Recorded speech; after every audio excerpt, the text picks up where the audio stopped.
பல்சுவை வார இதழாக வியாழந்தோறும் வெளியாகிறது உங்கள் அங்குசம் செய்தி.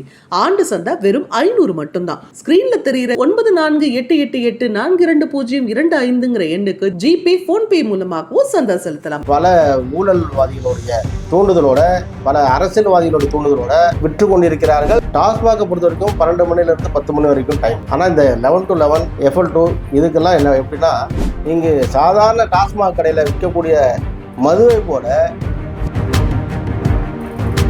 சட்டமன்ற உறுப்பினர்களாக இருக்கக்கூடியவர்கள், அமைச்சர்களாக இருக்கக்கூடியவர்களுடைய தூண்டுதல் அடிப்படையில் அவர்களுடைய எங்களுக்கு மேல அரசு அதிகாரிகள் இருக்காங்க, அமைச்சர்கள் இருக்காங்க, பொதுமக்கள் பாதிக்கப்படுறாங்கன்னா அப்ப அமைச்சர் யாருக்கான அமைச்சர், எம்எல்ஏ யாருக்கான அமைச்சர், இவங்க இந்த கடையை வைக்கிறதுக்கு யார் லைசன்ஸ் கொடுத்தது? அப்ப அரசு அதிகாரிகளுக்கும் இந்த மாதிரி மதுபான கடை வைக்கிறவங்களுக்கு என்ன லிங்க் இருக்கு? அந்த லஞ்சம் வாங்கின அரசு அதிகாரிகள் யாரு? அந்த எம்எல்ஏக்கள் யாரு? அந்த அமைச்சர்கள் யாரு? வணக்கண்ணா.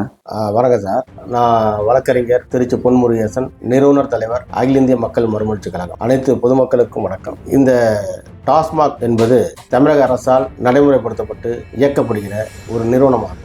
அதற்கு அடுத்தபடியாக உள்ளதுதான் இந்த 11 to 11 bar, FL2 bar, FL3 பார் எல்லாமே, எலைட் எல்லாமே.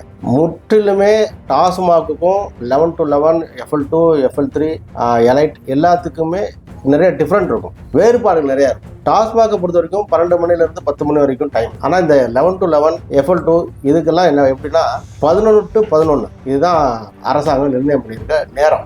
இந்த நேரத்துக்குள்ள என்ன பண்ணணும், இவங்க வியாபாரத்தை துவங்கிட்டு வியாபாரத்தை முடிச்சிடணும். ஒன்று. ரெண்டாவது, இங்கு விற்கப்படக்கூடிய சரக்கு எல்லாமே டாஸ்மாக் நிறுவனத்திலிருந்து தான் அவங்க வாங்க வேண்டும். வேறு வெளி மதுபான கடையிலிருந்து வாங்கி விற்கக்கூடாது. ஒன்று. ரெண்டாவது, இங்கு விற்கப்படக்கூடிய சாராயங்களுக்கு, சாராயம் குடிப்பவர்களுக்கு ஏசி போன்ற உட்காரக்கூடிய வசதிகளை செய்து கொடுக்கும். அதே போல் 21 வயதுக்கு உட்பட்ட கீழே உள்ள நபர்களுக்கு சாராயம் விற்கக்கூடாது.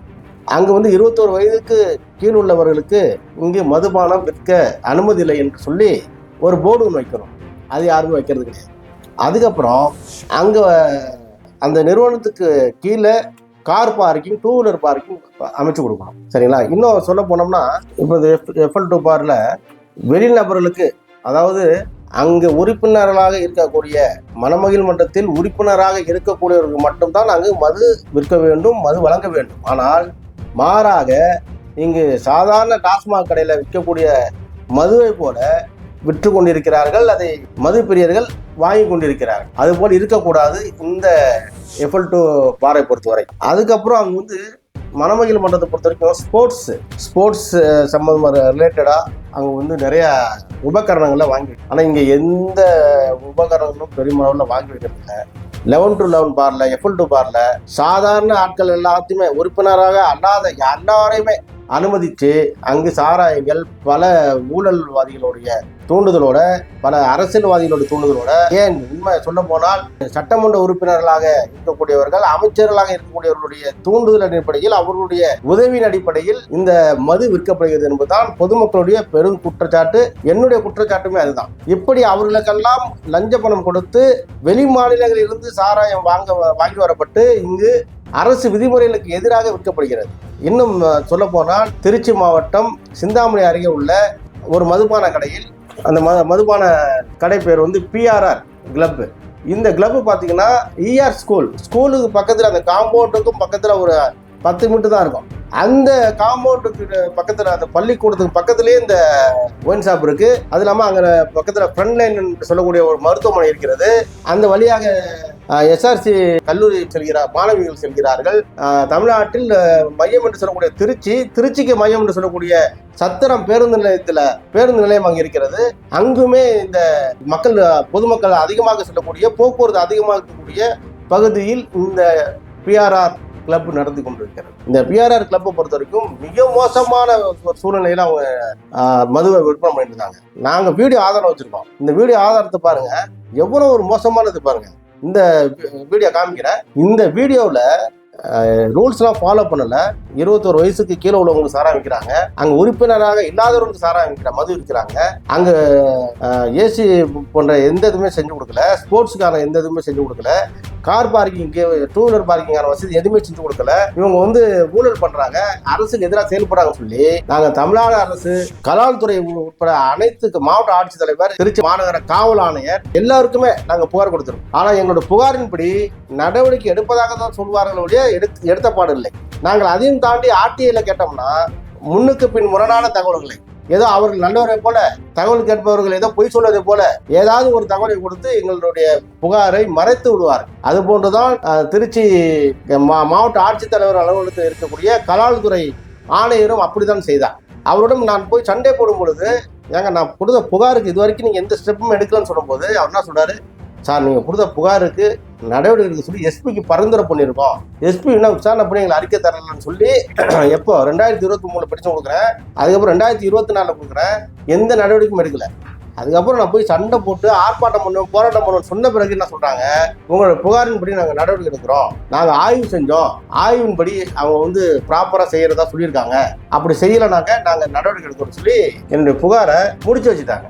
அந்த அதிகாரிகிட்ட போய் நேரடியாக நான் கேட்கும்போது என்ன சொல்றாரு, சார் கொஞ்சம் எங்களோட நிலைமையை புரிஞ்சுக்கங்க, நீங்க பெட்டிஷன் போடுறீங்க, நாங்கள் அடுத்த ஸ்டெப் எங்களால் எடுக்க முடியாது, எங்களுக்கு மேலே அரசு அதிகாரிகள் இருக்காங்க, அமைச்சர்கள் இருக்காங்க, எம்எல்ஏக்கள் இருக்காங்க, இவர்களை தாண்டி எங்களால் ஒன்றுமே பண்ண முடியாதுங்கிறத சொல்றாங்க. அப்போ பொதுமக்கள் பாதிக்கப்படுறாங்கன்னா அப்ப அமைச்சர் யாருக்கான அமைச்சர், எம்எல்ஏ யாருக்கான அமைச்சர், எம்எல்ஏ, மாவட்ட ஆட்சித்தலைவர் யாருக்கான மாவட்ட ஆட்சித்தலைவர் அப்படின்னு சொல்லி நாங்கள் கேட்கும் பொழுது என்ன சொல்றாங்க, நாங்கள் என்ன சார் பண்ண முடியும், கீழே இருக்கிற ஊழியர்கள் அப்படின்னு சொல்லி அவருடைய ஆதங்கத்தை சொல்றாரு. அப்போ என்ன தெரிய வருது அப்படின்னா, மக்களுக்காக கடந்த ஆண்டுகளில் அரசு செயல்படவில்லை, மக்களுக்கு எதிராக, ஊழலுக்கு எதிராக நடந்திருக்குமோ என்ற அச்சம் எங்களுக்கு ஏற்பட்டு இருக்கிறது. அதே போல இப்போ இந்த இருக்கக்கூடிய தமிழ்நாட்டில் இருக்கக்கூடிய திருச்சியில் இருக்கக்கூடிய குறிப்பாக 12 எஃப்எல் பார்கள்ல இது போல ஊழல்கள் நடந்து கொண்டிருக்காரு. இப்போ நான் தொடர்ந்து பெட்டிஷன் போட்டதுக்கு அப்புறம் என்ன பண்றாங்கன்னா, ஓரளவுக்கு ரூல்ஸ் ஃபாலோ பண்ற மாதிரி ஒரு கட்டமைப்பை ஏற்படுத்தியிருக்காங்களோ ஒழிய முழுவதுமாக அங்கு எதுவுமே நடைபெறவில்லை, அந்த ரூல்ஸ்